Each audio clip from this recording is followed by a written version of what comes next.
Yesus lebih besar daripada virus corona, amin. Yesus lebih dahsyat, Yesus lebih mulia, dan Yesus lebih kuat daripada virus corona. Yang percaya katakan amin.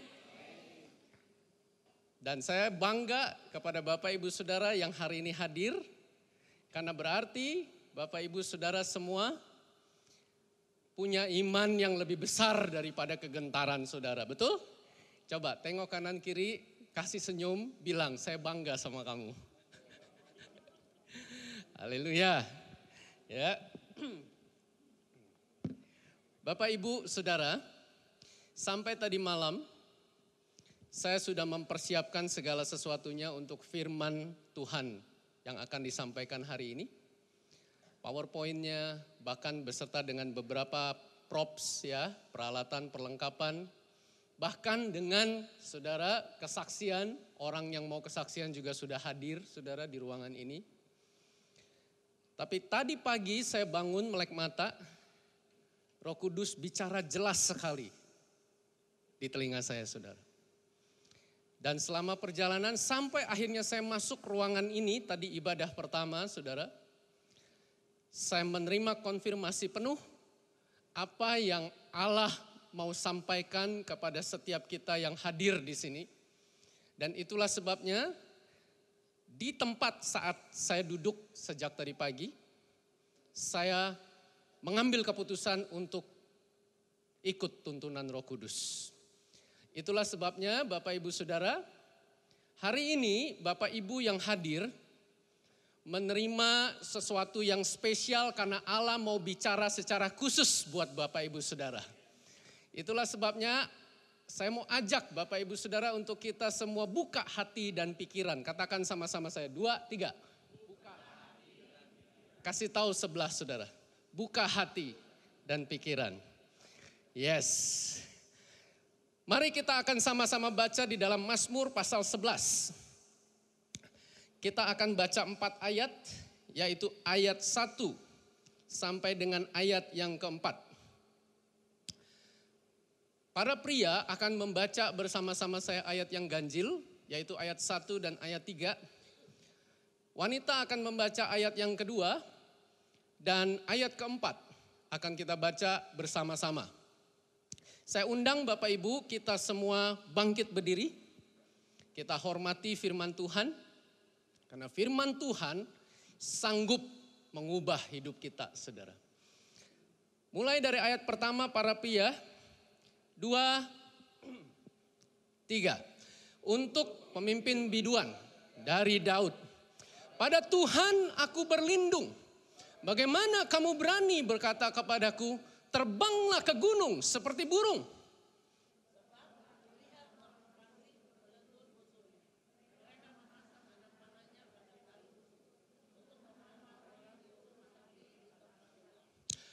Apabila dasar-dasar dihancurkan, apakah yang dapat dibuat oleh orang benar itu? Sama-sama 2, 3. Tuhan ada di dalam bait-Nya yang kudus. Tuhan tahtanya di sorga. Matanya mengamat-amati. Sorot matanya menguji anak-anak manusia. Mari saya ajak kita datang kepada Tuhan, kita tundukkan kepala. Kami datang haus dan lapar Tuhan. Hati kami rindu. Kami mau duduk diam di bawah kaki-Mu Tuhan. Berfirmanlah ya Allah. Kami rindu mengerti isi hati-Mu.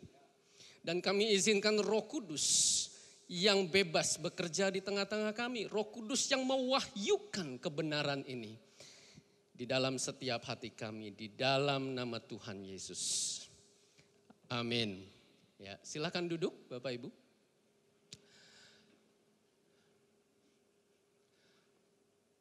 Daud mengalami tantangan yang besar di dalam hidupnya, yang sebetulnya saudara saat ini juga sedang kita alami. Sampai sedemikian tantangan ini menekan hidup Daud, sampai saudara Daud cenderung dinasihati oleh orang-orang sekelilingnya untuk pergi menghindar terbang ke gunung seperti burung. Memang kita semua manusia, saudara, kalau tangan kita nggak sengaja tersundut oleh api, maka secara refleks tangan kita akan menghindar. Ketika di dalam perjalanan hidup kita sedang berjalan dan kita tahu di depan ada bahaya yang mengancam kita, secara alamiah kita akan menghindar dan kita akan cari jalan yang lain. Dan saudara, demikianlah yang dinasihati atau yang didorong oleh orang-orang sekeliling Daud. Ya, boleh tampilkan Mazmur 11. Ya, kita lihat di ayat pertama, orang-orang di sekeliling Daud berkata, kamu terbang aja ke gunung seperti burung. Tetapi Daud punya sikap hati yang berbeda, saudara. Daud berkata dan Daud menyaut kepada orang-orang di sekelilingnya. Dan dia berkata, pada Tuhan aku berlindung. Masa kamu ngomong sama-sama saya, terbang ke gunung seperti burung? Enggak, aku enggak takut. Aku tidak putus asa. Karena Tuhanlah tempat perlindunganku. Nah, saudara, sebetulnya apa yang sedang dihadapi oleh Daud? Daud sedang menghadapi dua hal, saudara, yang sedang menghadang hidupnya. Dan dua hal ini pada hakikatnya kita sedang menghadapi pola yang sama yang seperti Daud sedang hadapi saat ini, saudara. Hal pertama yang sedang dihadapi oleh Daud itu ada di ayat kedua. Kita lihat di ayat kedua, ya, dikatakan, boleh ditampilkan, ya, sebab lihat orang fasik melentur busurnya. Mereka memasang anak panahnya pada tali busur untuk memanah orang yang tulus hati di tempat gelap. Saudara tahu apa yang menekan hidup Daud, apa yang sedang menantang hidup Daud, apa yang sedang Daud hadapi? Daud sedang menghadapi musuh yang tidak kelihatan, saudara. Kenapa? Karena Daud nggak tahu di mana posisi musuhnya. Daud menulis musuhnya ada di tempat gelap, saudara. Saudara, Daud menjadi sasaran tembak. Daud menjadi, saudara, sasaran untuk dibunuh. Tetapi Daud nggak tahu siapa yang mau bunuh dia. Kita tahu dalam perjalanan hidup Daud, saudara. Daud menjadi sasaran pembunuhan dari orang-orang di sekelilingnya. Bukan hanya Goliat. Kalau Goliat kelihatan, saudara, posisinya di mana. Tapi ini yang mau bunuh Daud, bahkan rajanya sendiri. Otoritasnya sendiri, yaitu Saul. Dan Saul memburu dia dimanapun Daud berada, saudara. Saudara, di dalam dunia militer, saudara tahu, musuh yang paling berbahaya bukanlah musuh yang paling besar senjatanya, saudara. Musuh tingkat tertinggi bukanlah musuh yang, saudara, paling hebat. Tapi musuh yang paling berbahaya adalah musuh yang di mana posisinya kita nggak tahu, saudara. Dia mau nembak kita, dia di mana? Nggak tahu. Makanya saudara, sebetulnya saudara, yang paling berbahaya bukan prajurit yang pegang machine gun, saudara, tetapi sniper, saudara. Karena sniper kita nggak tahu posisinya ada di mana. Tapi saya tahu saya adalah sasaran tembak. Nah, saudara, sebetulnya yang sekarang sedang kita hadapi, saudara sadar nggak? Bukan sekedar virus coronanya, tapi kita sedang menghadapi, saudara, ini virus corona mau menyerang, tapi nggak tahu virus coronanya ada di mana. Karena virus corona bisa ada di sekolah, bisa ada di bandara, bisa ada di lingkungan kita, bisa ada di rumah bahkan. Nah, itulah sebabnya, saudara, orang, ya, mayoritas itu menjadi gentar, saudara. Mereka menjadi takut, bahkan berkecil hati dan bahkan putus asa, saudara. Dan saudara tahu Daud mengalami ini. Tetapi Daud punya sikap hati yang berkata, pada Tuhan aku berlindung. Masa kamu bilang aku suruh lari, terbang ke gunung seperti burung? Aku bukan pengecut. Aku mau hadapi ini semua. Daud punya sikap hati yang benar, saudara. Dan Daud sanggup berespon dengan benar. Itulah hal pertama yang dihadapi Daud. Hal yang kedua, saudara, itu Daud jelaskan di ayat yang ketiga. Kita lihat ayat yang ketiga. Apabila dasar-dasar dihancurkan, apakah yang dapat dibuat oleh orang benar itu? Saudara, musuh Daud bukan hanya mau membunuh Daud, tapi mau menghancurkan kehidupan Daud, saudara. Dasar-dasar ini bicara tentang tempat di mana kita menaruh rasa aman kita, saudara. Dasar adalah tempat menaruh segenap keberadaan hidup kita. Dan saudara, kalau dalam kehidupan kita dasar-dasar itu dihancurkan, saudara, maka yang terjadi adalah bingung, takut, kacau, saudara. Satu kali, saudara, Tuhan pertemukan dengan seorang, waktu saya berkunjung ke Aceh. Di sana ada seorang sahabat, saudara, sesama anak Tuhan. Itu cerita bagaimana kejadian waktu gempa dan tsunami melanda, saudara. Itu dia sampai ngomong begini, itu sulit diceritakan kecuali kamu alami sendiri. Tapi saya tanya, coba tolong ceritakan semampu kamu. Tahu nggak, saudara? Itu kalau dasar, ya, dasar itu bicara tempat berpijak, tempat kita menaruh hidup kita, saudara. Itu sudah goyang, saudara. Itu kalut, saudara. Itu bingung, itu histeris, saudara. Dan dia waktu itu, nggak tahu mau ngapain, saudara. Kenapa? Karena tempat kita berdiri aja goyang, saudara. Wah, semua histeris. Semua itu mengerikan sekali, dia bilang. Saya waktu dengar aja sampai merinding, saudara. Dan Daud mengalami itu, saudara. Saudara, saat ini virus corona sesungguhnya bukan hanya, saudara, sedang mengincar di mana kita nggak tahu posisinya. Tapi sebetulnya kita sedang mengalami dasar-dasar kehidupan kita. Apakah sedang mau dihancurkan? Ada orang-orang yang menaruh hidupnya di atas dasar uang, saudara. Dan ketika menemukan kenyataan uang tidak bisa lagi menjamin hidupnya tenang dan tentram, saat itulah dasar hidupnya dihancurkan. Ada orang-orang menaruh dasar hidupnya atas koneksinya, hubungan sosialnya, saudara.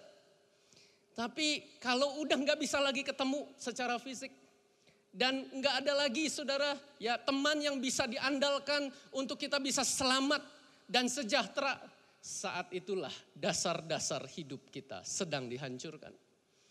Dan sebetulnya melalui kejadian ini, saudara, ya, kita sebetulnya kalau mau jujur, kita sedang mengidentifikasi di mana dasar hidup saya, di mana saya menaruh rasa aman saya. Kalau saya menaruh rasa aman saya di atas pasir, Yesus berkata, hidupmu akan hancur. Tapi kalau Yesus berkata begini, kamu akan bijak, kamu orang bijak kalau kamu bangun hidupmu di atas batu karang. Saya mau tanya, siapa batu karang itu? Boleh lebih keras? Siapa batu karang? 2 kali lebih keras. 1000 kali lebih keras. Kita beri tepuk tangan buat Yesus, Tuhan kita. Dialah dasar kehidupan yang benar. Itulah sebabnya, saudara, kalau dasar-dasar dihancurkan, kalau kita hidup di atas dasar-dasar yang salah, makanya kita sekarang bingung. Makanya orang-orang yang membangun hidup di atas dasar yang salah, itu akan mengalami ketakutan, kebingungan, dan mengerikan, saudara. Tetapi Daud punya respon yang benar, saudara. Daud berkata kepada orang-orang di sekeliling yang berkata, kamu kabur aja, terbang aja ke gunung seperti burung. Daud tidak berespon keliru, saudara. Daud berkata, masa kamu ngomong begitu sih? Aku gak takut. Pada Tuhan aku berlindung. Aku tidak takut. Nah, saudara sekalian, mari saya mau ajak Bapak Ibu, untuk kita belajar dari Daud untuk berespon dengan benar menghadapi situasi kondisi yang saat ini sedang kita hadapi. Pertanyaannya sekarang, sebenarnya apa rahasia Daud? Untuk Daud bisa menghadapi ini semua dengan respon yang benar. Saudara, Daud menjelaskan ada 4 kunci yang Daud miliki, yang menjadi prinsip hidup Daud, sehingga Daud punya sikap hati dan berespon dengan benar. 4 kunci ini Daud jelaskan di ayat yang keempat. Saya ajak Bapak Ibu untuk kita baca sekali lagi ayat yang keempat bersama-sama. 2, 3. Tuhan ada di dalam bait-Nya yang kudus. Tuhan tahtanya di sorga. Matanya mengamat-amati. Sorot matanya menguji anak-anak manusia. Bapak Ibu Saudara, bahasa perjanjian lama, Mazmur ini adalah kitab perjanjian lama saudara, adalah bahasa yang penuh dengan simbol. Semua yang Daud tulis ini adalah bahasa lambang saudara. Tapi kalau kita mengerti apa maksud konsep dari lambang ini saudara, maka kita akan mengerti 4 kunci yang menjadi kekuatan Daud. Itulah sebabnya saudara, kita berdoa Roh Kudus yang mewahyukan kebenaran ini bagi setiap pribadi kita. Kunci yang pertama itu ada di anak kalimat yang pertama saudara. Daud punya prinsip yang pertama yaitu Tuhan ada di dalam bait-Nya yang kudus. Saudara tahu itu artinya Daud mengakui memang ada musuh yang saya nggak tahu ada di mana. Memang musuh itu sedang menghancurkan dasar-dasar kehidupan. Tetapi yang ada bukan cuma musuh. Yang ada bukan cuma virus corona. Yang ada justru yang lebih besar daripada itu, yaitu Tuhan. Itu juga ada. Bahwa Allah itu eksis. Dan Allah itu ada di mana saudara? Ada di dalam bait-Nya yang kudus. Saudara tahu artinya apa? Di dalam perjanjian lama, saudara, bait-Nya yang kudus adalah bangunan yang fisik. Dan Daud pergi menyembah Allah di dalam bait Allah pada saat itu saudara. Tetapi setelah Yesus mati disalib di Golgota dan tirai bait Allah itu terbelah, firman Tuhan berkata, tubuh kita adalah bait Allah. Amin. Jadi Tuhan ada di bait-Nya yang kudus. Itu artinya Daud sedang mengakui bahwa Tuhan ada bersama-sama dengan saya. Itu artinya Daud sedang berkata, walaupun ada musuh yang menyerang saya dan saya nggak tahu ada di mana. Walaupun mereka coba menghancurkan dasar-dasar kehidupan, tetapi saya tidak sendirian. Tuhan ada bersama-sama dengan saya. Amin. Yes. Coba bilang sama sebelah saudara, Tuhan ada di hati kamu. Yes. Tapi apakah Pak, saya tahu Pak, Tuhan ada di hati saya. Tapi kok saya tetap takut ya Pak? Kok saya juga tetap putus asa Pak? Aduh Pak gimana nih? Nah saudara, Tuhan ada di dalam hati kita. Demikian diajarkan firman Tuhan saudara. Tapi kenapa saya tetap takut? Nah sekarang pertanyaannya saudara. Tuhan ada di hati saya tapi di bagian mana? Kalau Yesus ada di dalam perahu bersama murid-murid saudara. Waktu itu Yesus ditempatkan oleh murid-murid di mana? Di buritan saudara. Saudara tahu di bagian paling belakang. Udah gitu Yesusnya dicuekin sama murid-murid saudara. Karena dicuekin saudara enggak diajak ngomong, enggak bersekutu, Yesusnya tidur saudara. Nah waktu murid-murid sedang menghadapi ombak dan badai itu menghantam, Yesusnya lagi tidur saudara. Bapak ibu saudara, bolehkah saya ajak untuk setiap pribadi di ruangan ini tanya diri sendiri. Setiap kita percaya Yesus ada di hati saya. Amin. Tapi boleh saya ajak tanya sama diri sendiri, apakah Yesus lagi tidur di hati saya? Dari mana Pak saya tahu Yesus tidur apa enggak? Dari respon saya.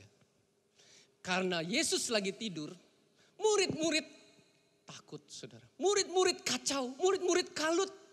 Dan saudara, waktu itu apa yang terjadi?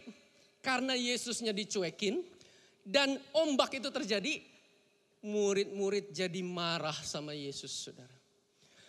Kita lagi ketakutan, ombak lagi mengacaukan kita, kamu malah tidur. Nah lu saudara, coba tengok kanan kiri bilang begini, jangan kurang ajar sama Yesus ya, kasih tahu sebelah saudara. Gak boleh kurang ajar. Emang saudara, yang bikin Yesus tidur siapa? Kalau dicuekin Yesusnya gak memerintah saudara. Yesusnya tidak menjadi aktif.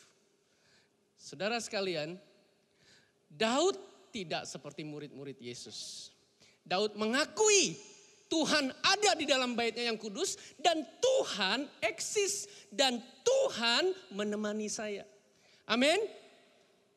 Amin. Kunci yang kedua saudara. Di anak kalimat yang kedua Daud menuliskan Tuhan tahtanya di sorga. Sekali lagi ini bahasa simbol saudara. Daud sedang mengatakan kepada orang-orang di sekelilingnya yang bilang kepada Daud terbang aja ke gunung seperti burung. Daud sedang berkata, kok kamu ngomong begitu sih? Kamu tahu nggak? Tuhan tuh bukan cuma temani saya. Tuhan tuh bukan cuma eksis. Tapi yang kedua, Tuhan itu berdaulat. Tuhan itu memerintah. Tuhan itu berotoritas penuh atas hidup saya. Bahkan saudara, kalau kita baca di dalam Wahyu pasal 1, ayat yang ke-17 dan 18, saya ajak saudara kita baca sama-sama. Saudara tahu kedaulatan Allah sampai di mana saudara? Ya, boleh ditampilkan. Ya, Wahyu pasal 1 ayat 17 dan 18 kita baca. 2, 3. Ketika aku melihat dia, tersungkurlah aku di depan kakinya sama seperti orang yang mati. Tetapi ia meletakkan tangan kanannya di atasku lalu berkata, jangan takut. Aku adalah yang awal dan yang akhir. Ayat 18. Ya, dan yang hidup. Aku telah mati. Namun lihatlah, aku hidup sampai selama-lamanya. Baca yang keras. Dan aku memegang segala kunci maut dan kerajaan maut. Ini adalah jawaban di mana Yesus selama 3 hari waktu Yesus mati di Golgota, saudara. Pada hari ketiga Yesus kembali, Yesus bangkit. Kenapa? Karena saat 3 hari itu, saudara, Yesus masuk ke dalam kerajaan maut dan merampas kunci kerajaan maut itu. Saudara tahu itu artinya apa? Saudara perhatikan firman Tuhan berkata, kita setiap anaknya yang menjadi biji matanya tidak akan mati karena virus corona, kecuali kalau memang Allah yang sudah menentukan memang itu waktunya kita untuk mati. Amin. Firman Tuhan yang berkata demikian. Karena kunci kerajaan maut ada di tangan Yesus. Setiap pribadi itu gak ada satupun yang mati. Kecuali memang kita sudah ditentukan untuk mati. Dan kalau memang kita tidak ditentukan untuk mati, dengar saudara, jangankan kita kena saudara. Sehelai rambut aja gak ada yang rontok. Sampai segitunya kedaulatan Allah. Saudara. Itulah sebabnya karena Daud mengerti kebenaran ini saudara. Masa kamu ngomong sama saya terbang ke gunung seperti burung? Enggak, Allah berdaulat atas hidup saya. Dan Allah berdaulat atas setiap kejadian ini. Bahkan seluruh bumi ada di dalam kendali Allah. Dan Allah masih tetap pegang kendali sampai saat ini. Itulah sebabnya saudara, kalau kita mengerti kebenaran ini saudara, enggak ada takut. Amin. Coba tengok kanan kiri. Coba tanya, kamu takut enggak? Tanya. Haleluya. Saudara, Kita berdoa untuk roh kita menerima kebenaran ini. Karena kalau kita mengerti, roh kita diwahyukan saudara. Menerima kebenaran ini saudara, enggak ada takut sama sekali. Saya mau tanya saudara, sebenarnya apa resiko terburuk yang akan kita hadapi kalau kita kena? Mati. Dan itu memang sudah ditentukan berarti karena kerajaan maut kuncinya ada di tangan Yesus. Tapi mati pun untung saudara.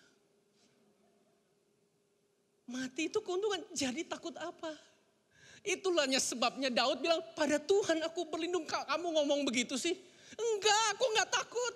Aku siap menghadapi resiko yang kamu pandang terburuk itu. Karena Allah yang berdaulat atas hidupku. Kunci yang ketiga saudara. Kita kembali ke Mazmur 11 ayat yang keempat. Daud menuliskan, matanya mengamat-amati. Boleh kembali ke Mazmur 11 ayat yang keempat ya. Matanya mengamat-amati saudara. Ini artinya saudara, Daud sedang berkata, kamu dengar ya, kamu suruh aku lari seperti pengecut. Kamu putus asa, kamu bagi-bagi putus asamu sama aku. Dengar ya, pada Tuhan aku berlindung.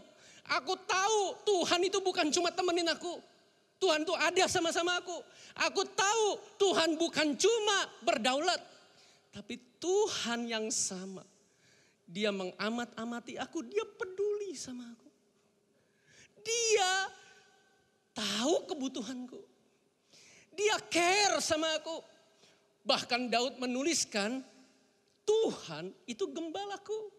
Saudara, kita orang kota di Jakarta ini nggak ngerti saudara. Apa itu gembala? Saudara. Tapi saudara, kalau kita datang ke negeri yang betul-betul ada gembala. Maksudnya secara fisik ini gembala menggembalakan domba saudara. Kita akan ngerti betul kenapa kita dibilang domba saudara. Saudara tahu kenapa kita dibilang domba? Kenapa kita nggak dibilang kucing gitu saudara? Pernah mikir nggak saudara?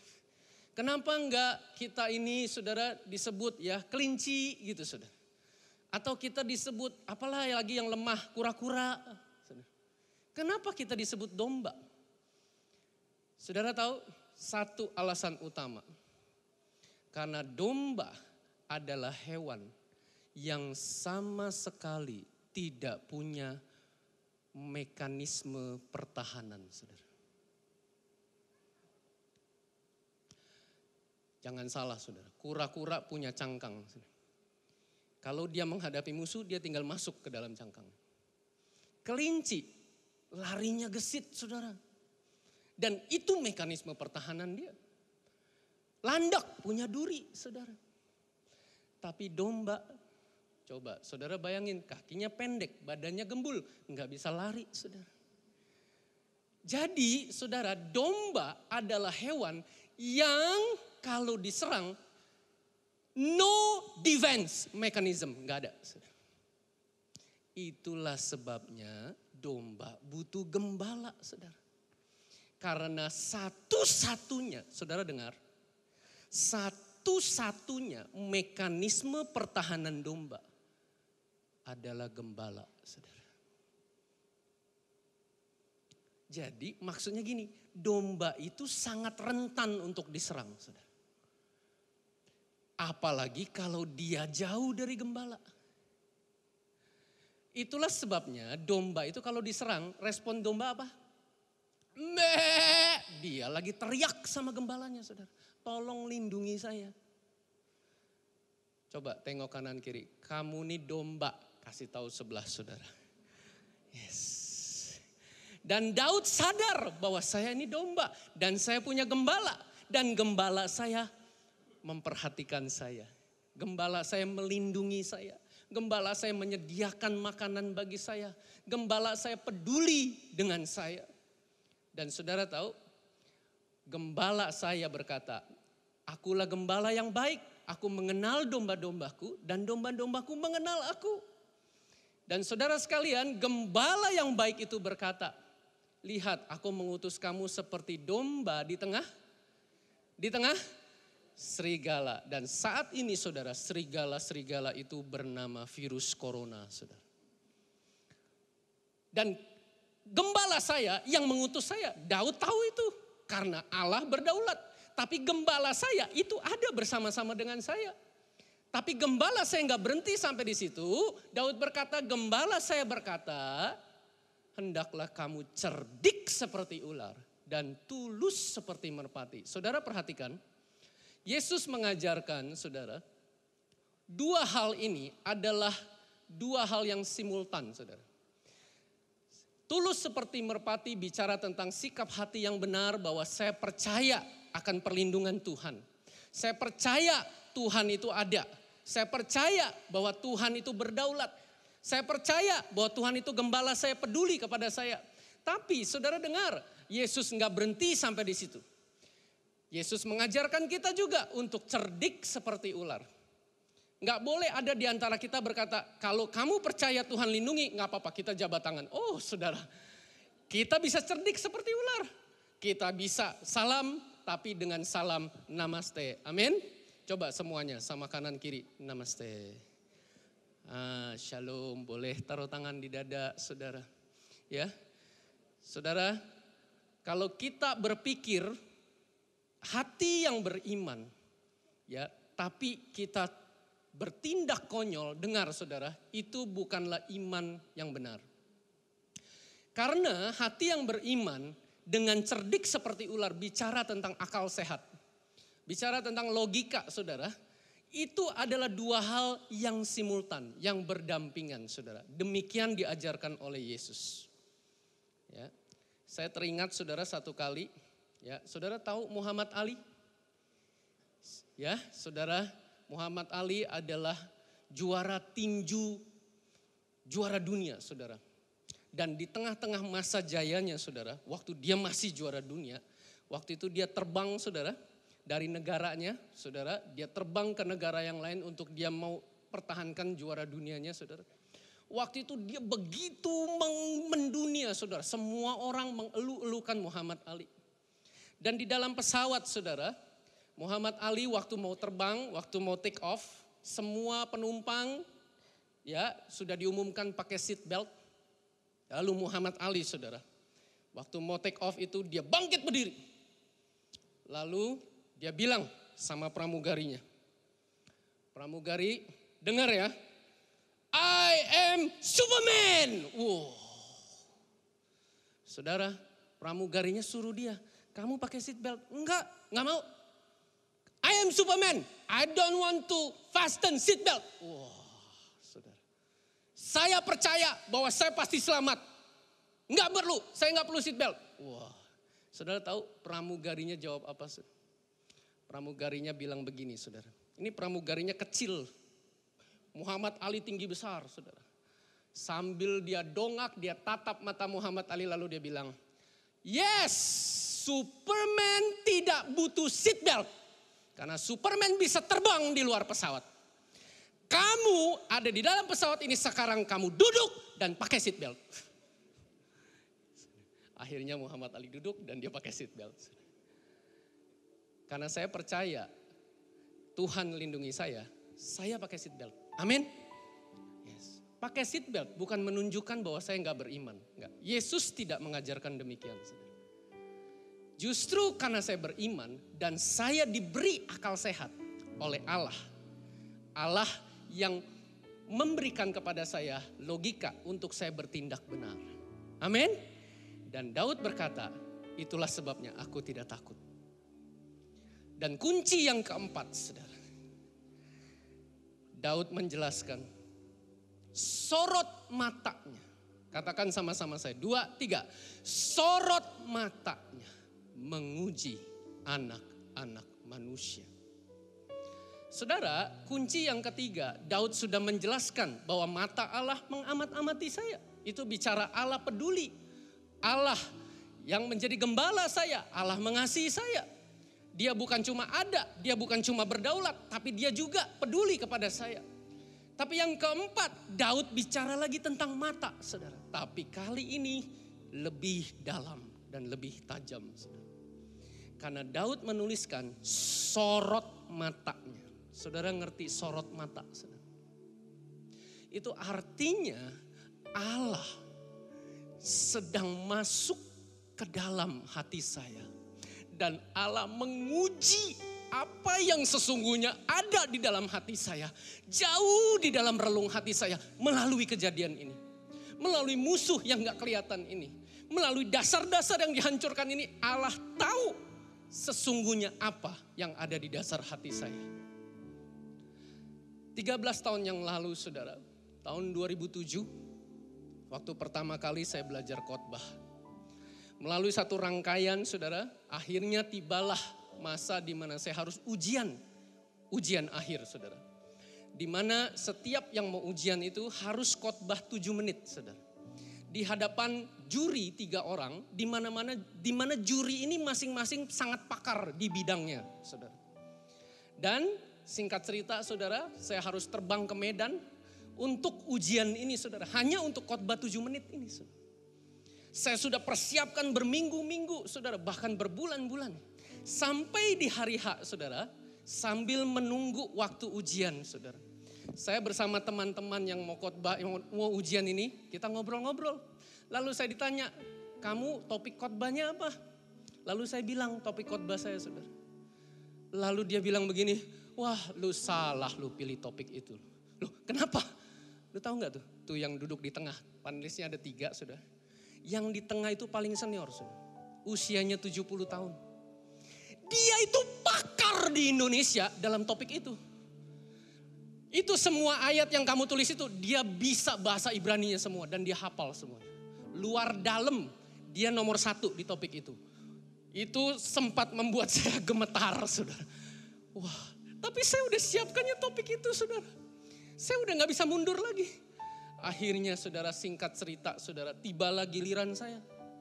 Saya khotbah 7 menit dan yang pertama menyapa saya adalah juri yang paling senior itu saudara.